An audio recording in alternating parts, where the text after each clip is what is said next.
বুড়িটা কাঁচামরিচ খায় বিক্রি করার জন্য। বুড়ি মরিচ খা, বুড়ি মরিচ খা। ও তো ভদ্রলোক মরিচগুলো বিক্রি করার জন্য এই টেকনিক খাটাইছে। তো ভদ্রলোক এখন মরিচগুলো কিনে নিল, এখন এরা মরিচগুলো কিনে নিচ্ছে।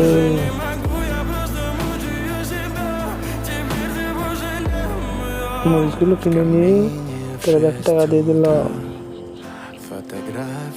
ছেলেটি এখন কল্পনা করছে, কারণ তার এই মরিচ বিক্রি হচ্ছিল না, কারণ তার বাসায় বাচ্চা আছে, কিন্তু এরা মরিচ কিনতে চায়নি। তাই ভদ্রলোক একটা আইডিয়া খাটাইছে।